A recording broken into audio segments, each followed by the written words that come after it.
This is Ichariba Choodee, an Okinawan Voices and Stories podcast, episode 14, Solidarity and Movement Building.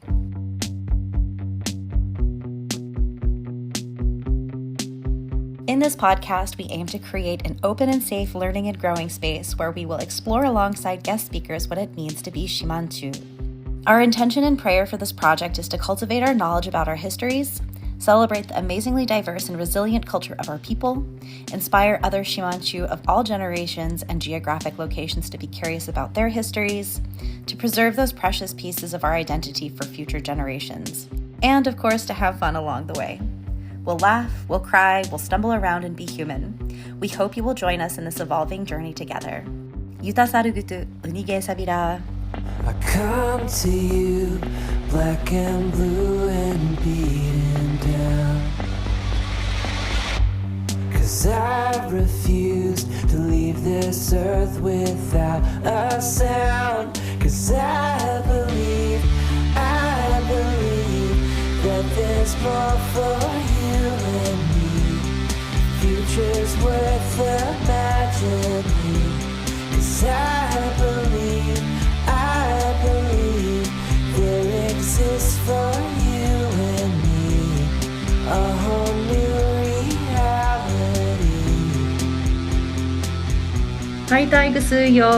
Hello everyone and welcome to episode 14 of the Ichariba Choodee podcast. Wanne Mariko Middleton. My name is Mariko and today I'll be your episode host. Yuta sarugutu unige sabira.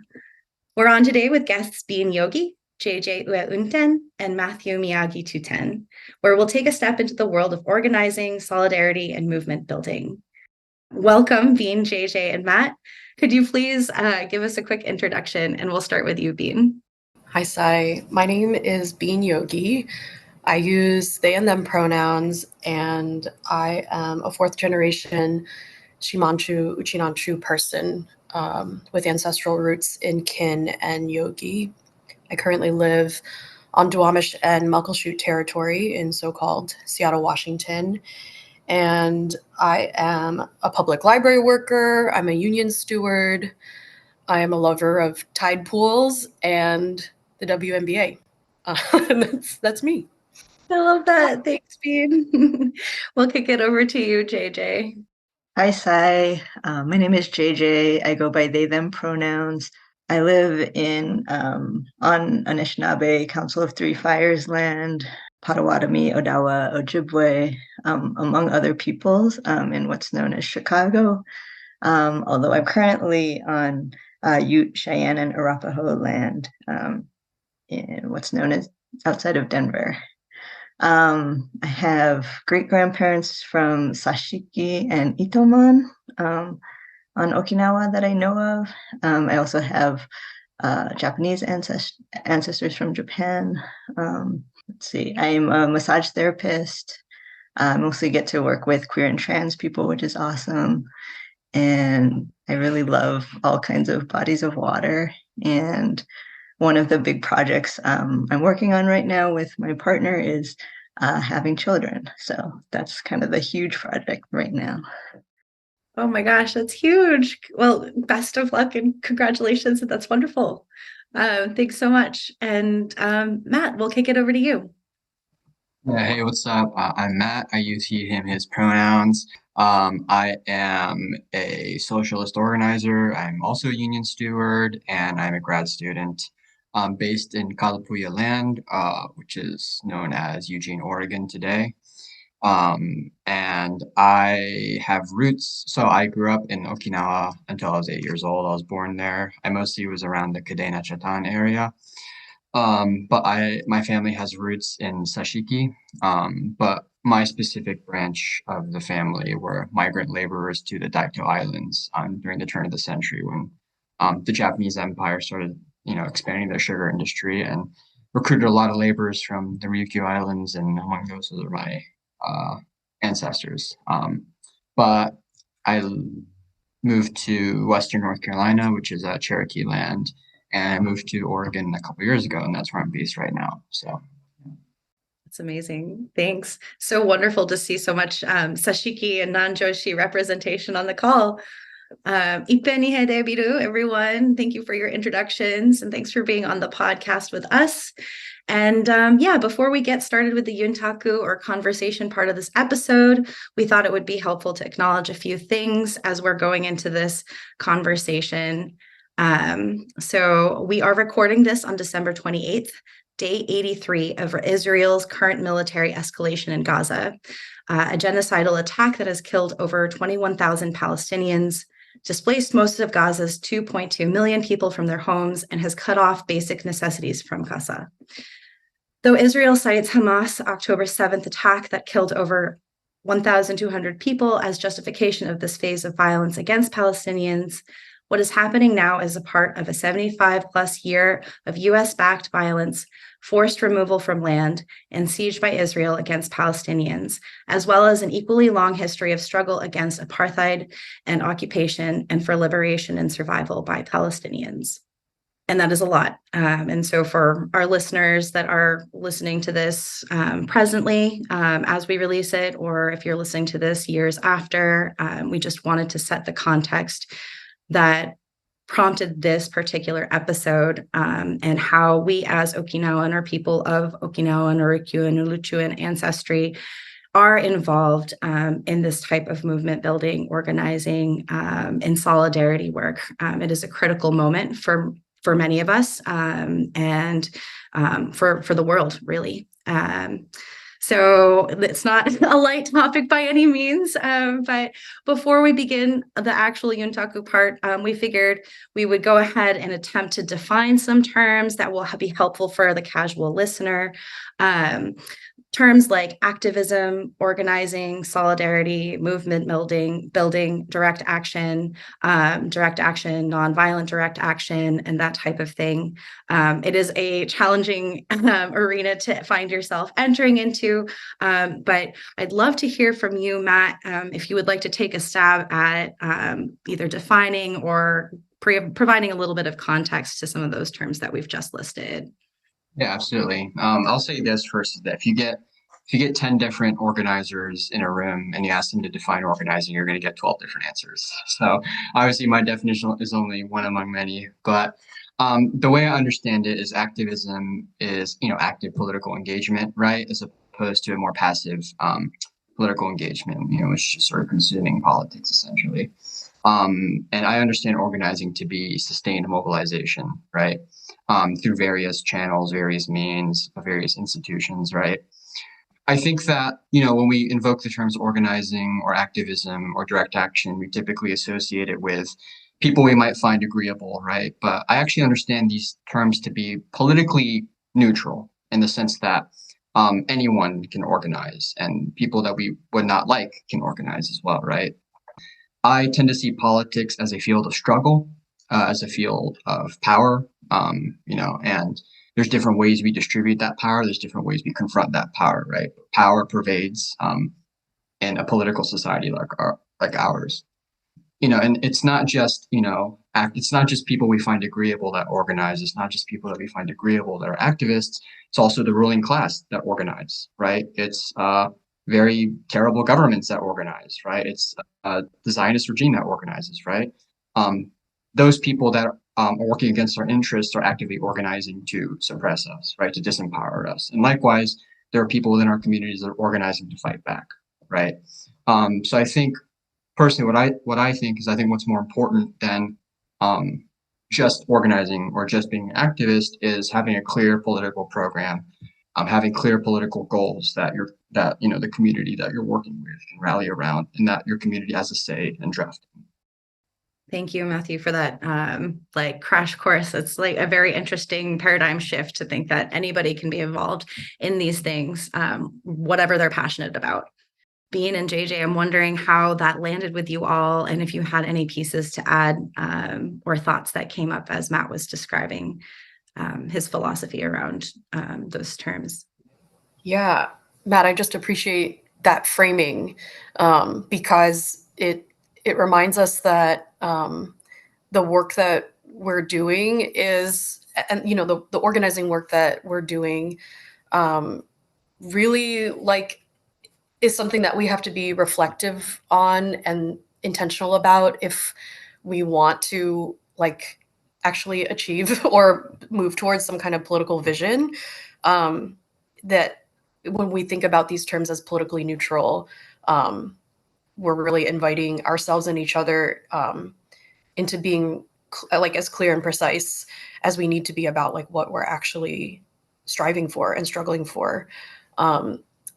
It reminds me of when I was first becoming politicized, and there are so many histories of struggle that are really inspiring and moving, and there's also just the reality that I think, especially on the left, like organizing culture can feel very intimidating and fraught. It can feel like there's a right way and a wrong way, and I need to figure out what it is in order to engage. And on some level, it's like when I think about some of these terms like organizing and activism and direct action in the way that you're describing it, Matt, it reminds me that there are so many entry points, there's so many avenues in, and those processes, like if we're taking that framework seriously, it's going to be fraught and messy, and we're going to start in one place and probably end up somewhere else. And what I'm hoping is that not only through our conversation in this episode, but just in general, as we're like building political community together, that we're accepting that we're all human, and that defining terms like these is a messy process, just like our own sort of like political growth and transformation is a messy process. And that's part of, to me, that's part of politically engaging, is acknowledging that it's not going to be cut and dry and easy and binary. It's going to be a process of like inherently, I think, of change and transformation. So I just wanted to say that. Yeah. Wow. I appreciate what both of you shared. I think, Matt, something that you said is like governments organize, and it just made me think about like how I think of organizing as kind of collective action. And so that like, even if we're not kind of organizing for liberation, we're always getting organized into like the side of oppression with our tax dollars or anything like that. So I really appreciate that framing.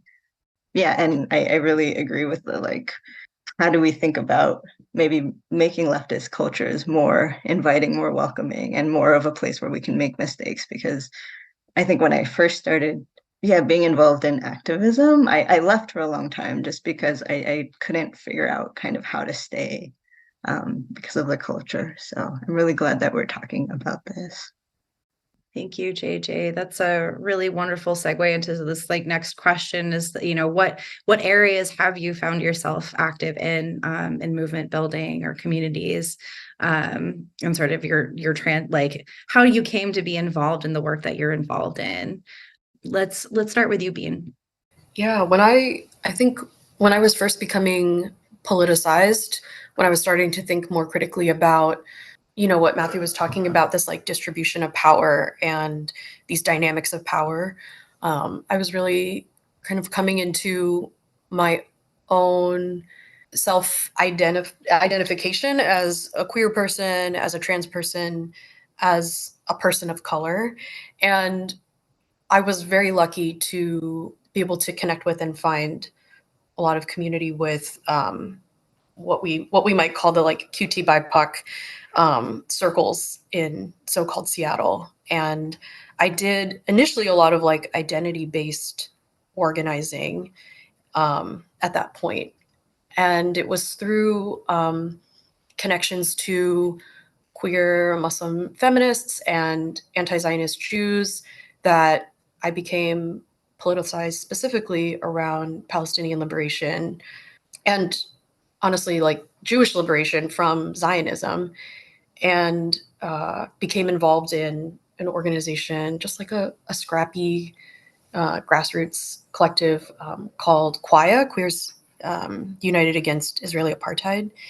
And from there also came into community with the local Seattle chapter of Jewish Voice for Peace. And that was really probably about like 12 years ago was my entry point into like specifically movements around Palestinian liberation. That is amazing. JJ, do you mind going next? Yeah. Initially, I got politicized around 2002, after 9/11 had happened. Um, like that didn't politicize me initially, and it didn't really question it. But when the US started to use 9/11 as a pretext to attack Iraq, was really when like things started kind of like breaking in my understanding of what is going on and how power is distributed. And yeah, I think it was also really shocking to see like mass mobilizations of people happening, and then also that not stopping the US from doing those attacks. And so I think that's how I kind of got politicized. And I think that level of like disappointment of being like, oh my gosh, everybody's in the streets and nothing, it didn't seem to change anything. And I couldn't, I didn't have a deeper understanding about like how change kind of works. um I got really disappointed, and I couldn't stay in movement for a long time. But maybe similar to Bean, it was kind of through queer people of color identity-based organizing initially, that I started kind of coming back into organizing. And I think specifically an organization called Eye to Eye, which is a queer Asian organization in Chicago that was in like larger people of color kind of networks, BIPOC networks that were really informed by like abolition and that conversation being connected by people with Palestine. I think that's kind of that's how I kind of came into that understanding. And I don't my kind of political home is a organization called Nikkei Uprising, which is a collective of Nikkei and Japanese folks organizing against incarceration through an abolitionist lens, and then also seeking to build solidarity with communities that were directly impacted, have been and are directly impacted by Japanese imperialism. And so that's kind of my political home. And we've been kind of really focusing on this in the last several months. Thanks, JJ. That's so wonderful to hear like similarities and differences of how people are entering into this work. Matt, would you like to go next? Yeah, sure. So I think growing up in Okinawa as a child, the stark contrast between the Okinawan world and the American world is pretty apparent, right? As someone who frequented both in base and out of base. And I think that always confused me as a kid, things banal as like why my cousins can't come on base to celebrate Halloween with me, right? Why Okinawans don't celebrate Halloween. Granted, this is the early 2000s, so I think now I feel like Halloween's become more popular every time I go back, but when I was little, it certainly wasn't.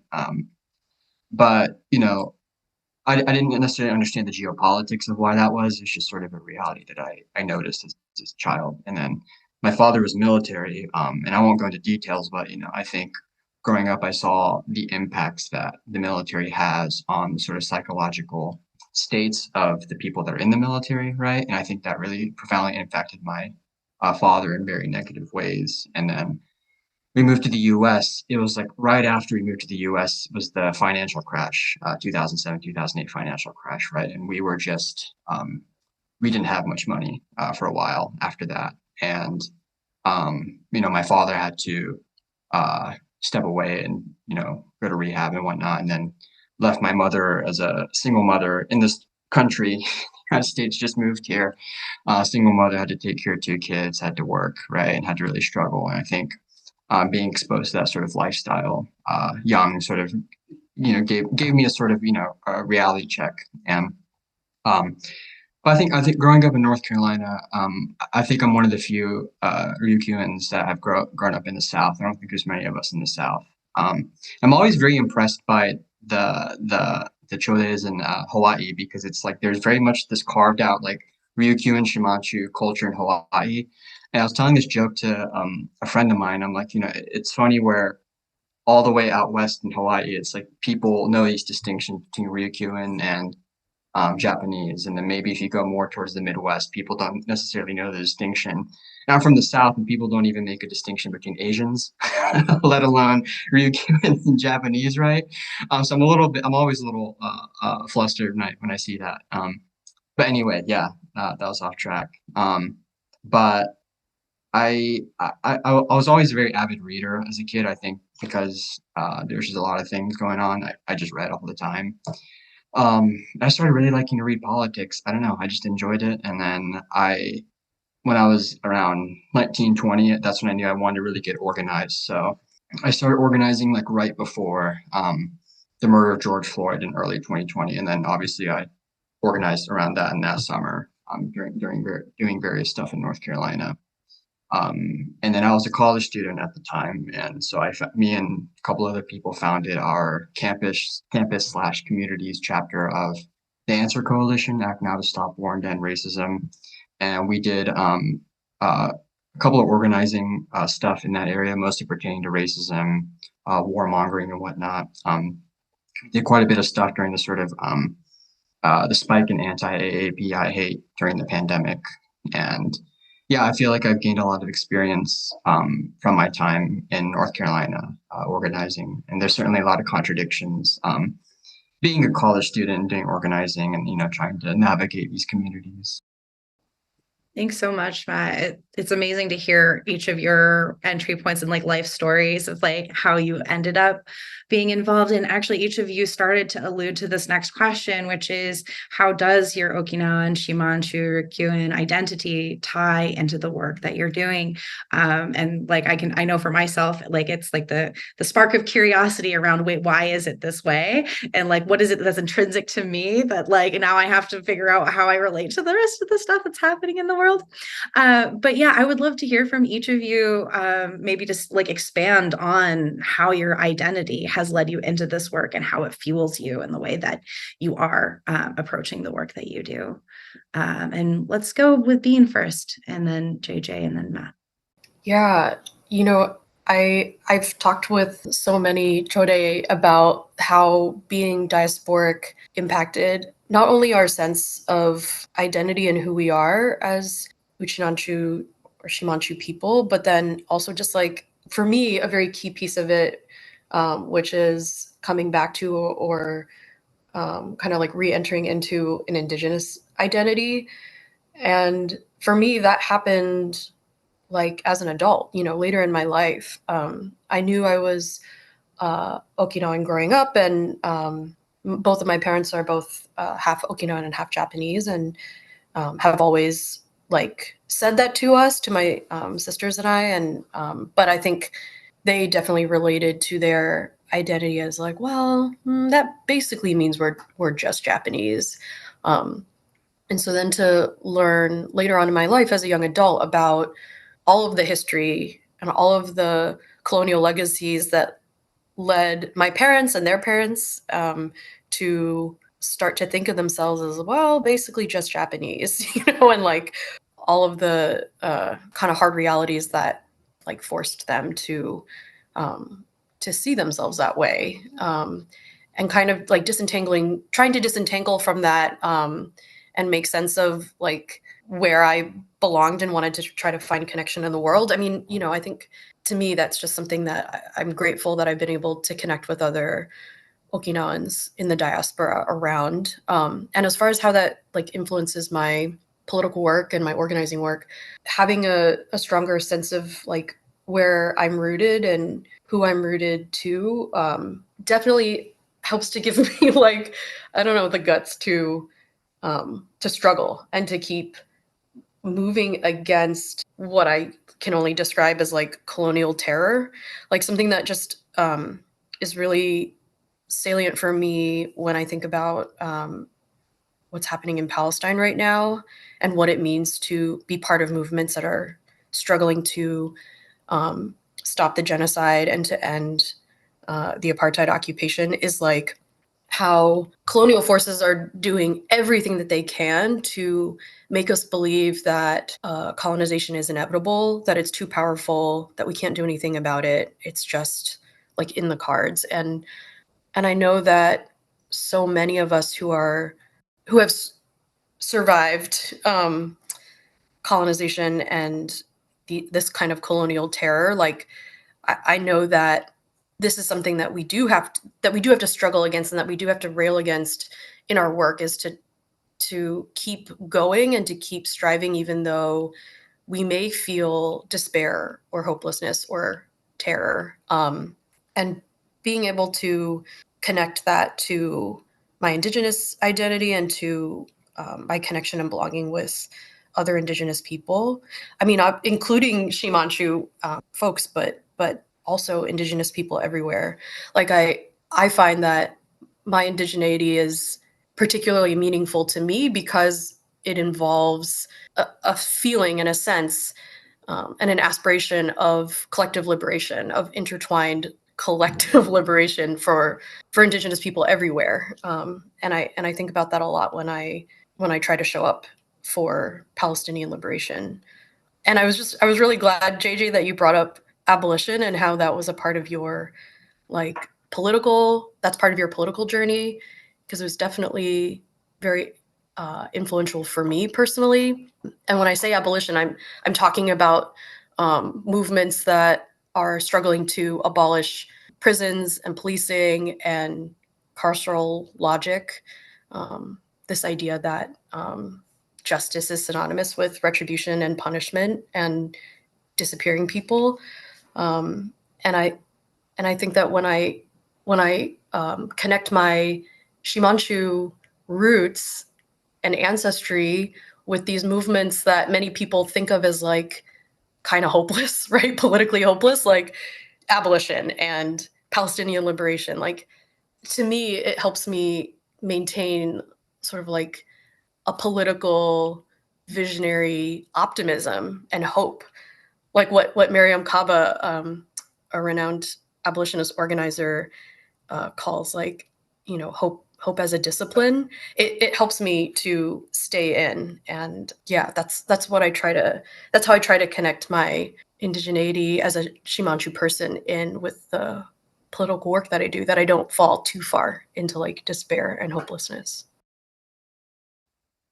I guess maybe I had some different idea of what I was going to say, but now what I'm thinking about is like how we haven't disappeared as Shimanchu people, and throughout all the attempts to like assimilate us or not care if we die in war, or I think I am thinking about like being Shimanchu feels very connected to like a political commitment for collective liberation against imperialism. And I think sometimes I feel like with my Okinawan identity, I have like a choice actually about what the political commitment is, where it's like in Hawaii, where like my family's settlers and has like been able to gain a certain amount of privilege, that like the kind of political commitment that we could take from maybe having survived is like we're going to do whatever it takes to survive and be as close to the top as possible, and that our safety is like all tied up with being as close to the top of the power systems and oppressing other people as possible, versus like making a commitment to collective liberation. And I think that's something that feels very tied to being Okinawan, being like indigenous to the islands, and then also being settlers on another island, another group of islands. And so, yeah, I guess that's something that I'm thinking about, and something that I feel like Miriam Kaba and Angela Davis like talk about, like the experience of like having any kind of like experience as a group of people or as a person doesn't necessarily like give you a specific politics. Like you have to take those experiences and choose your politics. And I think, yeah, I'm trying to choose the like collective liberation, solidarity politics, rather than the like individual group politics. And then one other thing that I'll mention is that I got to go to Okinawa with Corey Nakamura Lin and also my partner Anne Watanabe earlier this year, and when we saw like this excavation of a mountain, and so they're basically like taking this mountain and then like dirt from this mountain, loading it into trucks, taking it to a dock, loading it onto a boat, steering that boat around the island, and then using it to cover the reef to make the base in Henoko. And I think like, I've lived in like lands that have been extracted from and destroyed, and like that was the first time I really felt like very like physically hurt by that kind of act of destruction. And so I'm trying to like let that experience inform how I move forward and how I understand like people's connection to land as somebody who is kind of disconnected from like the lands that my people are from. Yeah. Thanks, JJ. That's really beautiful, and that I can feel it when you were describing the trucks, and I'm like getting emotional just feeling that. And I think us in diaspora have this like extra sensory connection that is removed and longing for that homeland. So it's like it hits on a different level when we see this type of destruction of the thing that we wish that we could be a part of happening right in front of us. And so I'm just taking a moment to like grieve that and also send love to the land and just hope that it will go back to the thriving, beautiful, safe, and not polluted space that it should be. Yeah, thank you. And Matt, if you would like to go next, I'd love to hear from you around how your identity connects to the work that you're doing. Yeah, being Ryukyuan, being Okinawan, being Shimanchu, is that you have various sort of ways or confluences to sort of understand, your identity, your positionality, whatnot. I grew up half American, half Okinawan, and I think sometimes there tends to be, I think, a cliche with that experience about, albeit accurate, right? But I feel like, as a half person, there are certain privileges that I have over, Okinawans who are, full Okinawans or full Ryukyuans. I'm still learning what it means to be indigenous in the context of the Ryukyu Islands. I think growing up, I was sort of told in various ways that like we're a little bit different from the rest of Japan, right?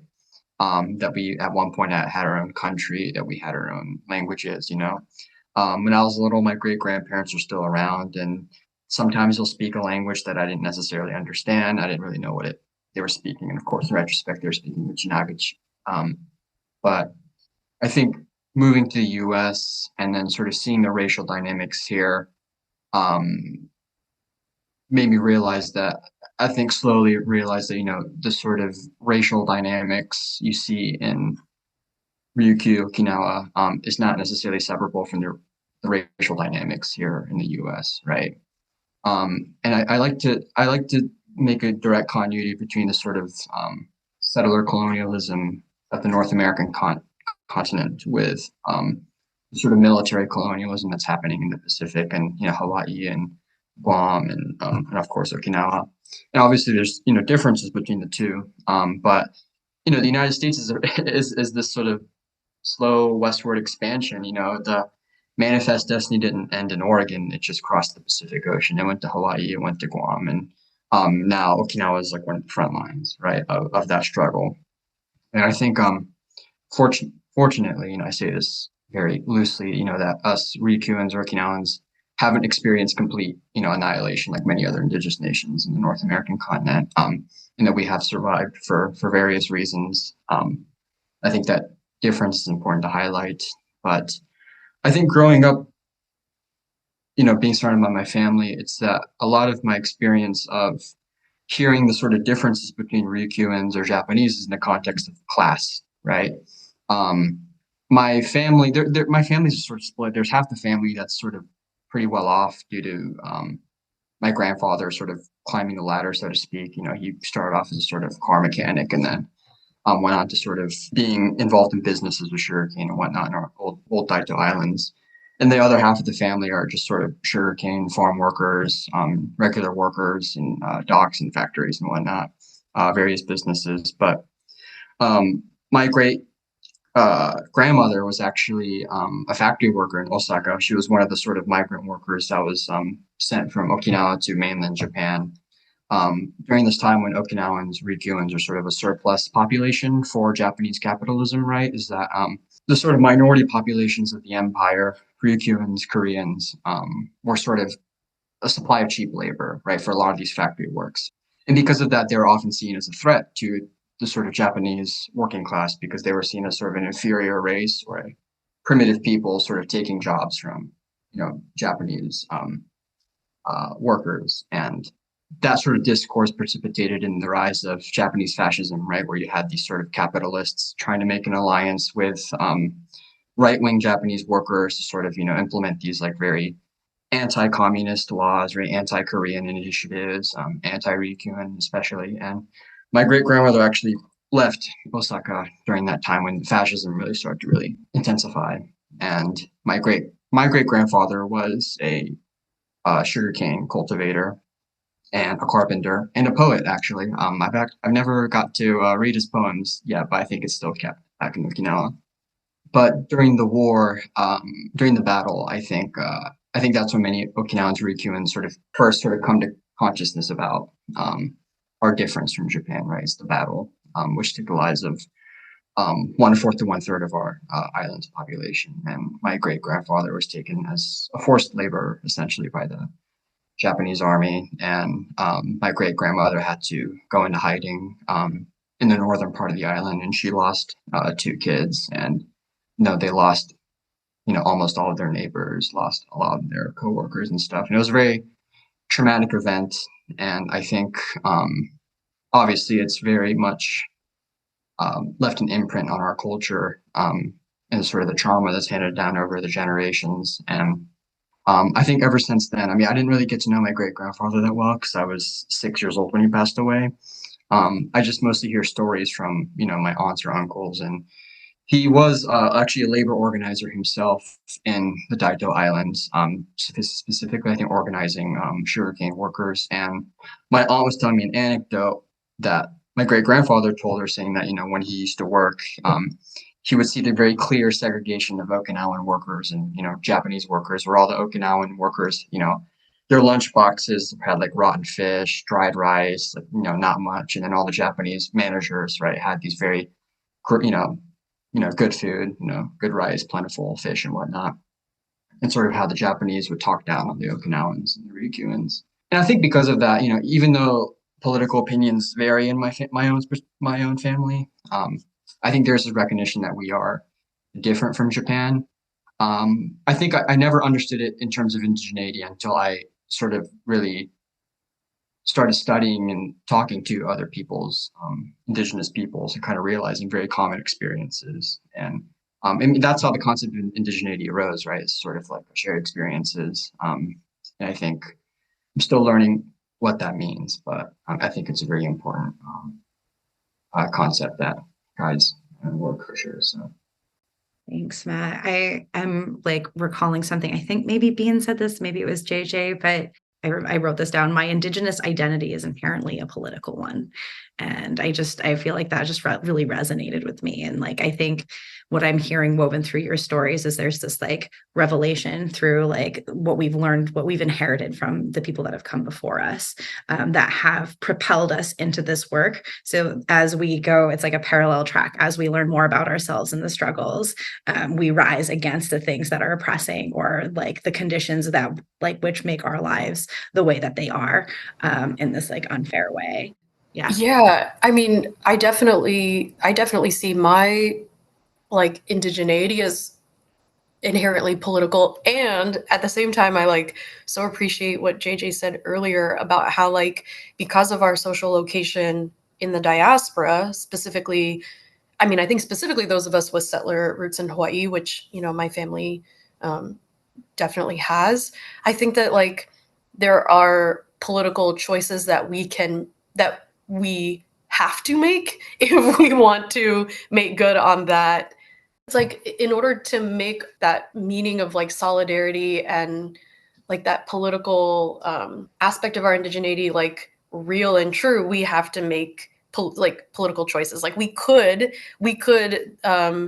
choose to be settlers in the places where we are, who colludes with and aligns with and invests in like colonial power, and some of us do, right?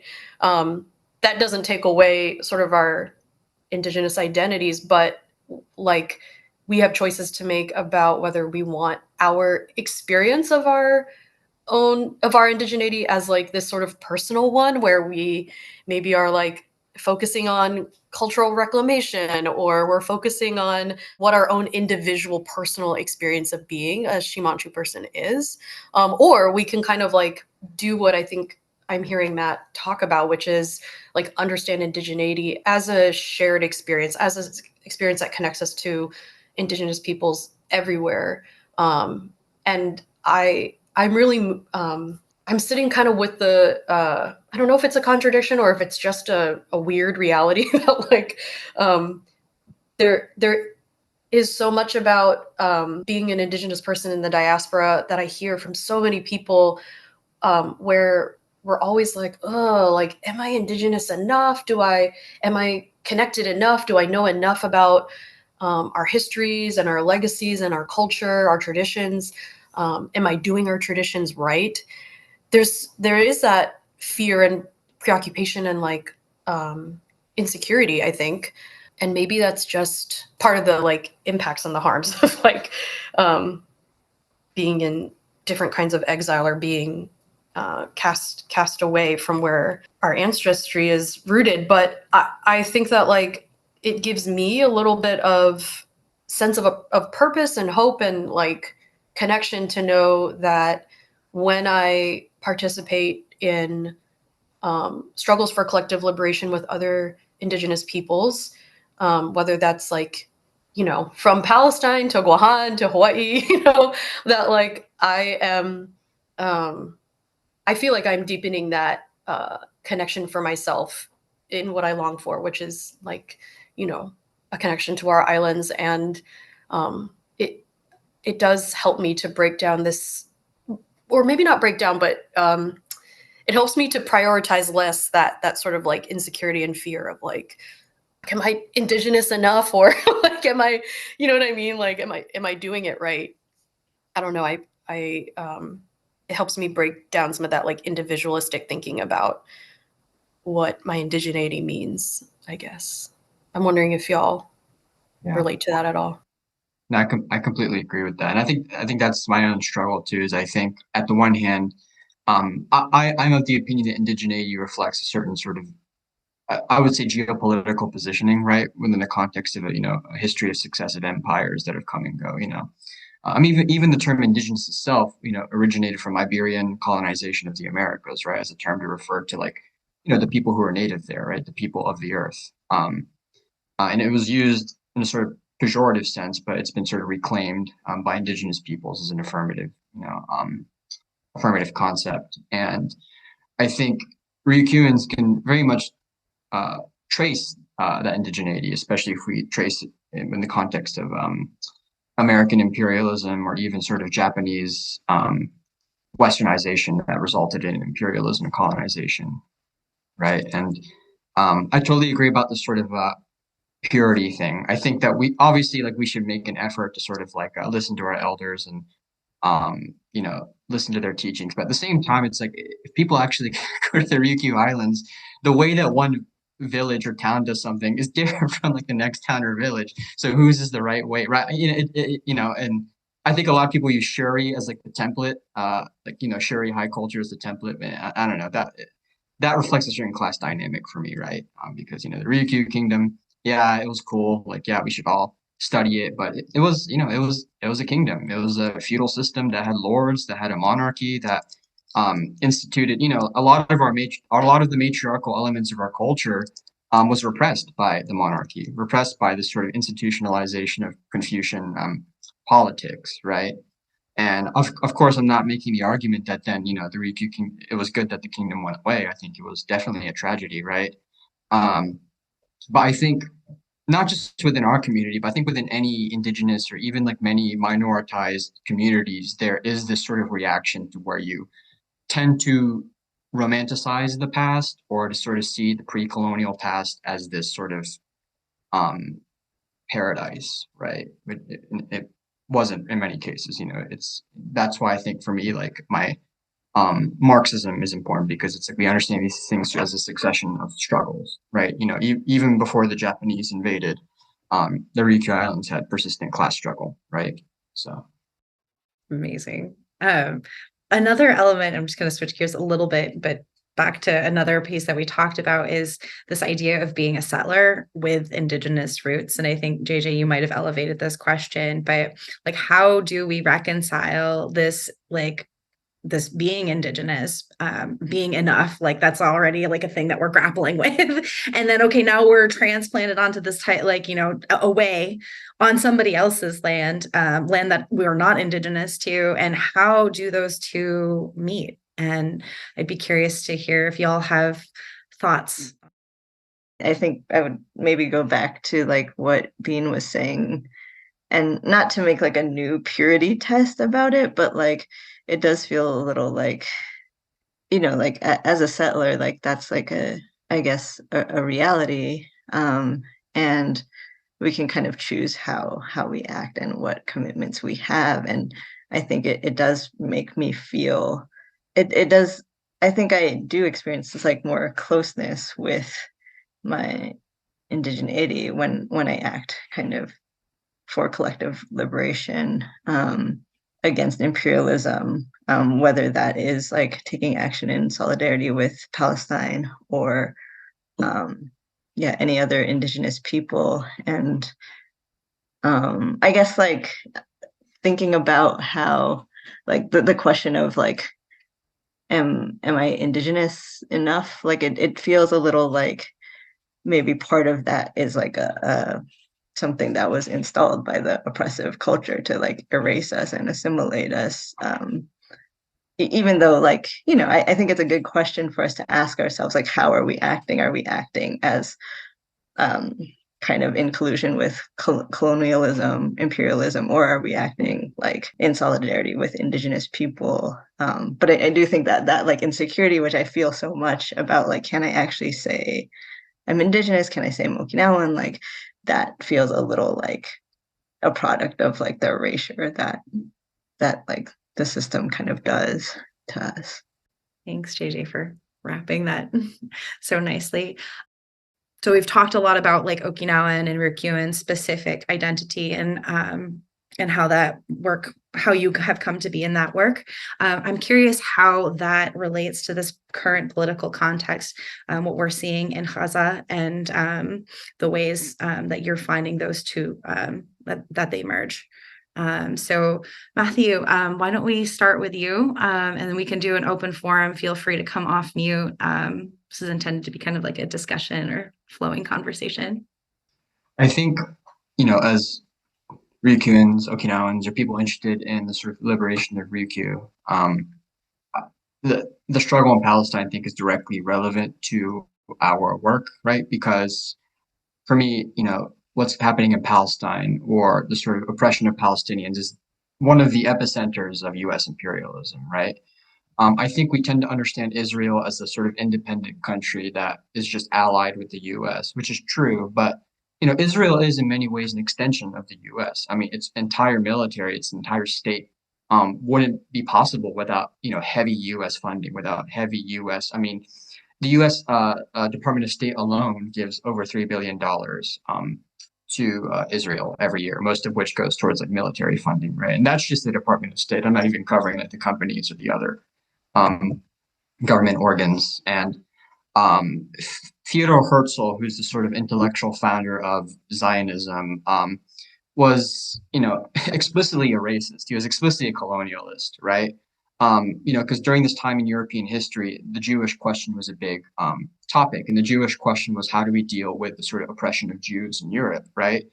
And many people have different opinions. There were like, Karl Marx wrote about a Jewish question, saying that, you can't resolve the Jewish question without talking about, the emancipation of the working class, right? Stuff like that. And there's various opinions, even within the Jewish population. But Theodor Herzl was a relatively like minor voice in the European Jewish community, But his solution to the question was to basically just colonize Palestine. He explicitly used the terms colonization, right? He explicitly referred to Palestinians as these sort of primitive backward natives that have to be displaced, you know. And I'm going to also read a quote that Herzl wrote in 1896, and he writes that that this new Jewish homeland in Israel, or sorry, this new Jewish homeland in Palestine, which will become Israel, is, quote, a rampart of Europe against Asia, an outpost of civilization as opposed to barbarism, unquote. And so for Herzl, right, that when he would make these appeals to like these European governments, specifically the British, he would say, look, you want the Jewish population to be sort of displaced to Palestine so they can colonize Palestine, because then this Jewish state, the Zionist state, will be a bulwark against the Asian hordes, the Asian despots, right? And interestingly, a few decades later, right, the Lehigh, I think is how it's pronounced, was a far right Zionist organization that would even go to Palestine and try to displace Palestinians even before the establishment of the state of Israel, right? And they explicitly wanted to collaborate with the Nazi Germany, right? They're saying like, look, the Nazis want to sort of like displace or get rid of all the Jews in their homeland. So it's a natural alliance because we want Jews to come to Israel. So people don't realize that there was a natural alliance between fascism and Zionism. And I think that's why I'm always adamant about calling Zionism fascism. And even last year, if I said something like that, I'd get so much blowback. People say, oh, you can't take it that far. Like, but if you study the history, it's the case, right? And I think that Israel, Nazi Germany, and the US are all reflections of each other. And obviously, they have each of their differences, but they're all settler colonial projects, right? And especially the Nazis, right? I think people tend to forget that the Nazis explicitly had a settler colonial agenda, which included invading the Soviet Union, displacing, exterminating, extirpating, or enslaving the Slavic population, right? And colonizing Eastern Europe with German settlers, right? And so all three of those states were explicitly settler colonial projects, right? And I think Israel's foundation is founded on displacement and dispossession. And it's, the recent escalation in Gaza is just one moment of a 75-year history, right? Displacement is the norm for the Zionist project. Yeah, Matt, I'm just like thinking about what you said earlier about how what Israel is doing in Palestine, the apartheid project, the ethnic cleansing, the militarism, like those things, those Israeli projects cannot happen without US backing. And they do happen because of US backing. So those of us in the diaspora who are settlers in, the so-called United States, right? It's like, what is our particular what are like our responsibilities? What's our like unique positionality? I'm not going to say what does that require of us, right? Because these are choices that we can make, but how can we draw upon like our indigenous values? What do our Shimanchu values like teach us? What does our experience in diaspora teach us about solidarity and political possibilities? Like I do think understanding that history, the more you learn about it, right, the more connections are to be made. But just on like this very visceral level that come from like intergenerational knowing and these experiences that are passed down to us that of violence that we've survived. I mean, I think we have an offer to make, and it's something that Shimanchu who are elsewhere in the world in the diaspora like might not be in the best position to agitate around. But here, those of us who are in the United States, it's like we have an opportunity to move in a certain type of solidarity. And I feel like if we can find out like where our stake is in collective liberation struggles, and we can figure out, like, we can really seek out belonging and connection inside of these movements, there's a real possibility for us as, you know, settlers with indigenous roots to really, like, you know, participate meaningfully in these movements. And I know that finding connection and belonging anywhere is hard, much less in what we've already described sometimes as like intimidating leftist organizing cultures. But I personally, I see that as like important work to be done. Like, what will make our participation sustainable in the face of like the overwhelm of the political situation, of the reality of all the violence, you know, the violence of our everyday lives. Like, each of us has our own shit that we're struggling with on a personal level. And so what will help us either stay in, or, as JJ was talking about earlier, like, what will help us sort of like come back to or return to political organizing movement work? You know, for me, something that has helped me a lot in making my like return to political organizing possible is to just, like, as much as I can, find belonging and connection inside of movements. And that has happened with Choodee, you know, that I've been able to connect with through the net. But it's also in, again, zooming out a little bit, not just so hyper focused on like my individual experience of being Shimanchu, but also being like, oh, what connection can I build with other indigenous peoples who are also finding their own stake in this work? Yeah, and I guess I'm speaking specifically to those of us who are non-Palestinian indigenous people, because, you know, obviously, like, Palestinian indigenous organizers have been sustaining this liberation work for so many years without the recognition and the support of, you know, that we're starting to see now on an international scale. And I mean, when we talk about like despair and senses of like helplessness, I know that Palestinians like on social media are talking about how painful and how much it compounds the violence that they're experiencing to feel like the world is turning their backs on Palestine. And so I'm just like, when I hear that as an indigenous person who is not Palestinian, I'm just like, damn, like, like, what does that compel me to do? Yeah, I think that's why it's like, you know, I think that's why as organizers based in the US, it's important to really combat our imperialism from within, right? Is that there are a lot more, I think, countries and a lot more sort of like organizations around the world that would be much more supportive materially for the Palestinian resistance, right? The only problem is they can't, because US imperialism is so strong to where, I mean, look at all the countries that the US sanctions simply because the government doesn't, you know, kowtow to their, you know, international financial system, right? And when the sort of Ansar Allah resistance in Yemen started to take concrete military actions against sort of Israel, right? I mean, the United States formed a 10-nation coalition to deal with them, right, immediately off the bat, because the U.S.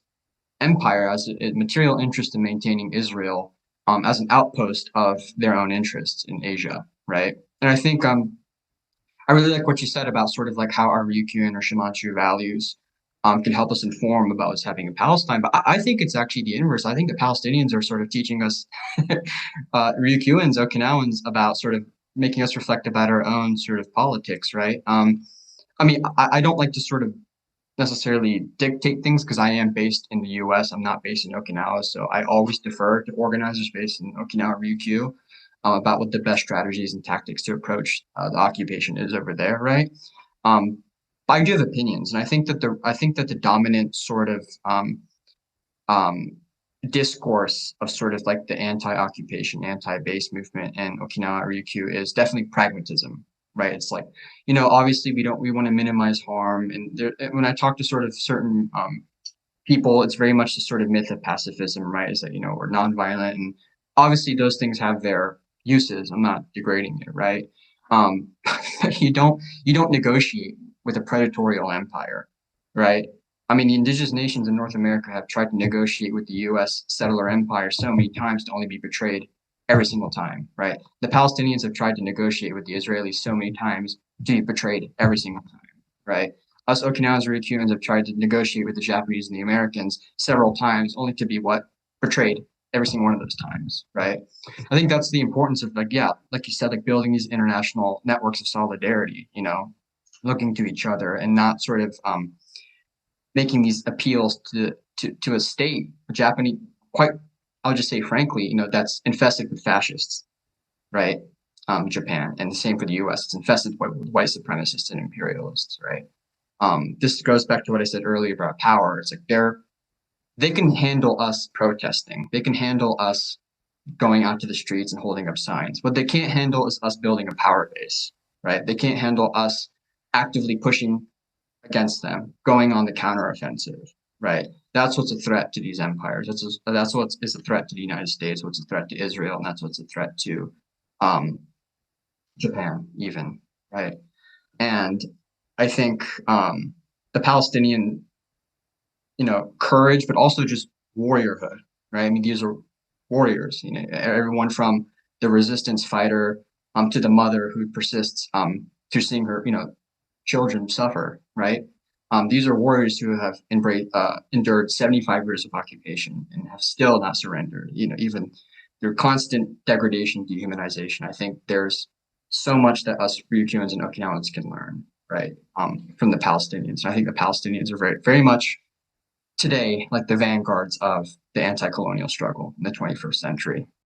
Yeah, thank y'all for this incredibly engaging discourse. I think this is a nice segue into our final question, or as we're drawing our conversation to a close, of ways to respond to this call to action. Like we said earlier, this is such a critical moment in our global context. And while we have three people that are very invested in this movement work, I'm hoping we could hear from you, JJ, first to maybe outline some ways that our listeners, our Okinawan Choodee, might be able to start to respond to that call. Yeah, I think we wanted to highlight the boycott, divest, sanctions movement, which Matt will talk more about. And also, we talked a lot in this conversation about kind of finding your people to struggle with. So just a general call to find and learn more about your local groups. It's really helpful to have people and not do this alone. And I also wanted to highlight one way that you could start going about that is the U.S. Campaign for Palestinian Rights website does have part of a page where you can find, at least in the US, local organizations to connect to. And if you don't find something there are lots and lots of organizations, contrary to what corporate media tries to tell us about the struggle. There's lots and lots of different organizations making connections, seeing that this is a really important struggle to support. Thanks, JJ. Matt, can we kick it to you to talk a little bit more about the BDS, or boycott, divest, and sanctions? Yeah, so BDS is a program that sort of had its origins in combating white apartheid in South Africa when a white minority government ruled over the indigenous Black majority population, right? And it was a way to sort of politically, economically, and practically cut off all ties with things that sustain settler colonialism, apartheid, and genocide, right? So what BDS does is there's different categories of boycott, right? So there's things like, the classic economic boycott, what companies not to consume from, things like Sabra, which is the hummus company, SodaStream, HP, but you also have focus on weapons divestment, which is the sort of big huge military contractors in the U.S. People like Boeing, Raytheon, and Lockheed Martin. You also have things like academic boycott, which is you boycott exchange programs with Israel or universities that are built on stolen land in Palestine, essentially institutions that sort of provide academic justification for the continuance of genocide and settler colonialism. And BDS is definitely where it really hurts the Zionist project. BDS is an extreme threat to the continuance of settler colonialism in Palestine. I feel like in multiple, I know in Georgia and I feel like other states, but in the state of Georgia, it's actually illegal, I think, at one point to advocate for BDS. Um, so it is a big threat to the sort of Zionist project. It's something that I think we as Ryukyuans, Okinawan Shimanchu, situated in the US, can definitely get involved in, is to implement a BDS program in our localities, whether it's in your city, in your town, in your university. You're destined to find something that is has direct ties to sustaining the Zionist project in Israel. So. Thanks, Matt. And Bean, we'll kick it over to you for to add to the last point around finding your people. Yeah, I think that like, so many of the conversations that I've been having with folks about Palestine, specifically Shimanchu folks, like over Instagram or over text, folks are talking a lot about how there aren't a lot of people in their life, whether it's in their kind of like communities or in specifically their like Uchinanchu communities, who are talking about Palestine. So this sense of isolation and sort of alienation when you're seeing in real time all the violence that's taking place, and there just may be around you a lot of silence, both like inside of your Okinawan community and maybe in your community at large. And so I just wanted to say that, like, none of us on this call, I'm sure, or anywhere else, just like found our political homes or our political communities right off the bat. Like sometimes we have to kind of like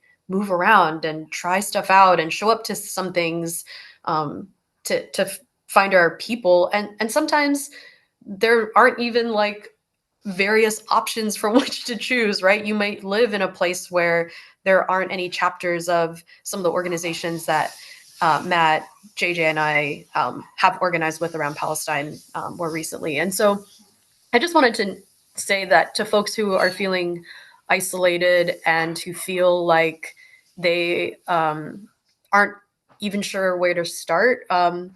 Sometimes on the left, we can really like critique what we call like internet activism, and we can say it's like not very meaningful and it's not real organizing. But I do think that Palestinians are showing us that like internet-based organizing is really really important, really powerful. Finding your people online is a meaningful political activity, and if that is where you find your people, then that's good.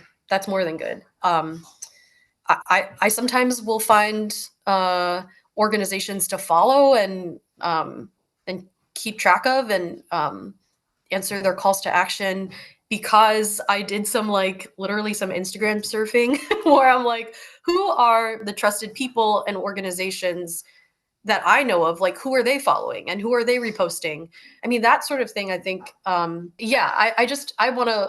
to put it out there to anyone who is struggling to find their people IRL in real life, and just say that, I think Palestinian organizing, I think disability justice organizing teaches us that like internet activism is meaningful. And sometimes on the left, we can kind of engage in this purity thing about like what's good organizing or what's good leftism or whatever. And we should try to be precise, and we should try to be intentional.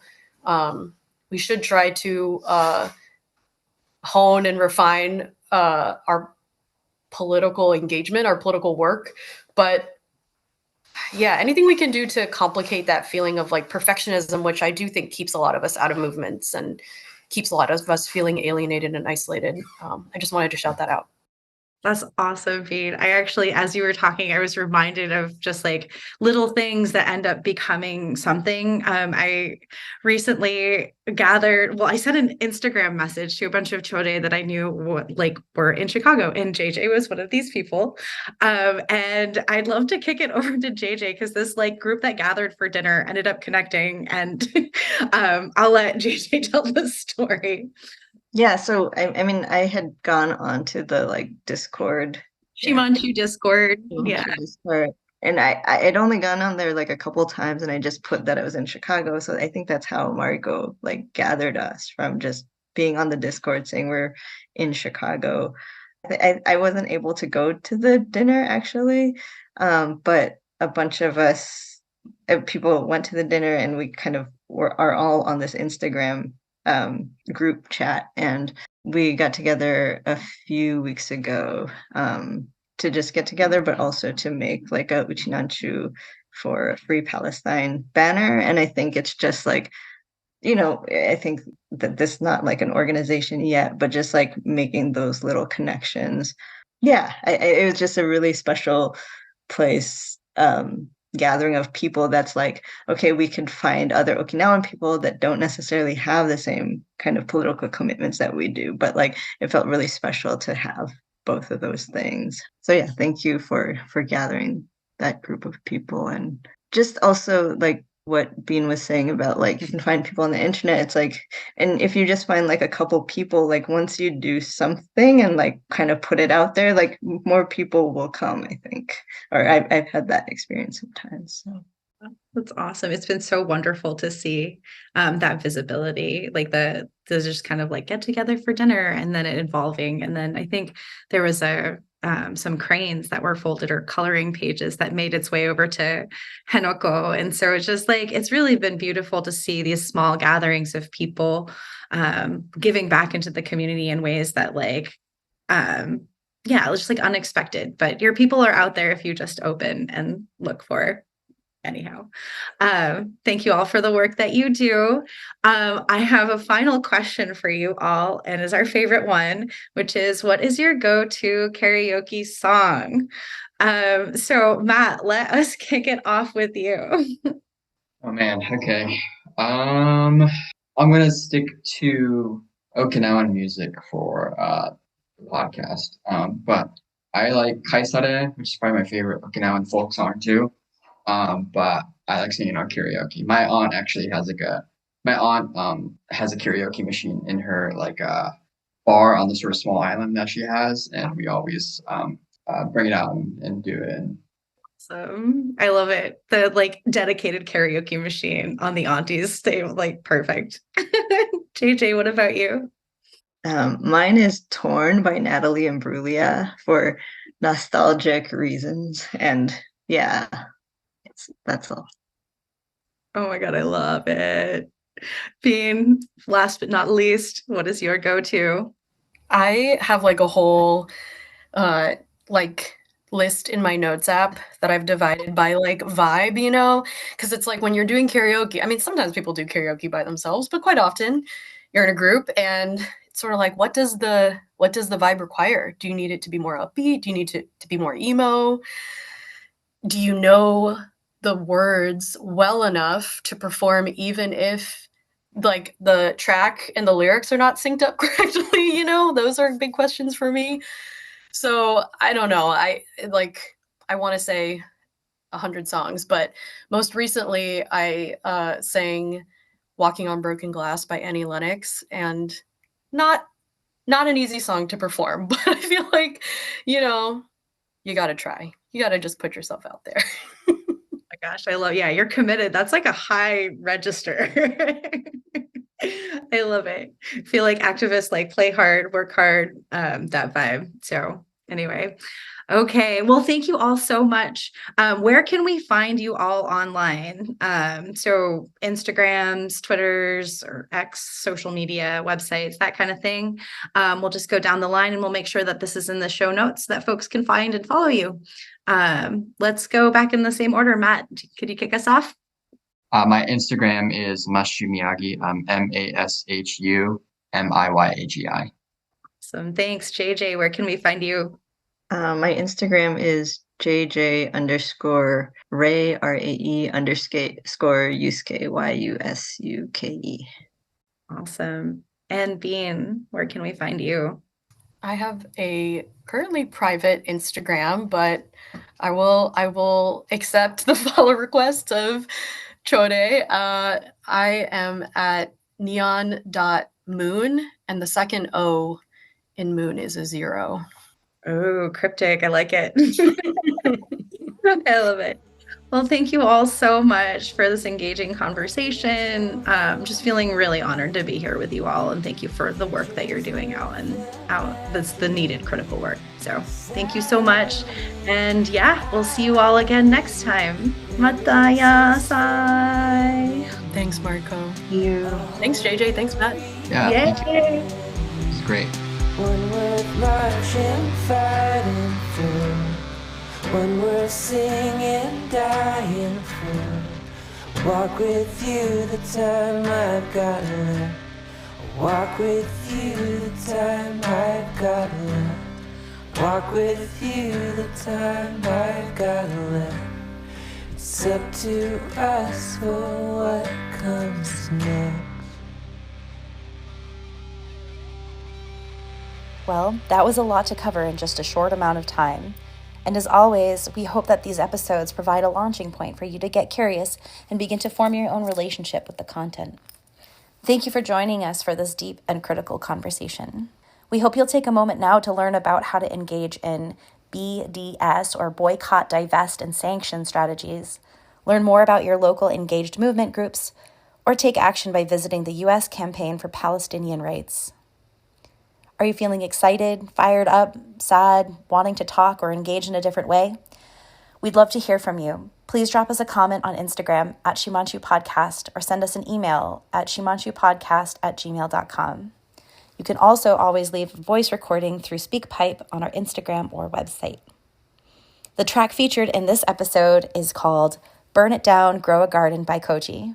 You can find him on Instagram at Koji Says Aloha. If you're enjoying these episodes, please take a moment to leave us a review on Apple Podcasts, follow our socials, or hit like and subscribe on any of our channels. This helps us to continue to elevate these Okinawan voices and stories with the broader community. And if you'd like to make a donation, you can do so through our Ko-fi page found on our Instagram or website. A special ippe nihe debiru, or thanks, to Tiffany for their generously recurring donation. Your support helps to keep our dream podcast going. And finally, thank you for listening to the end. We look forward to the next episode where we will share some exciting new updates regarding a new mini-series. So stay tuned. Till then, matayatai!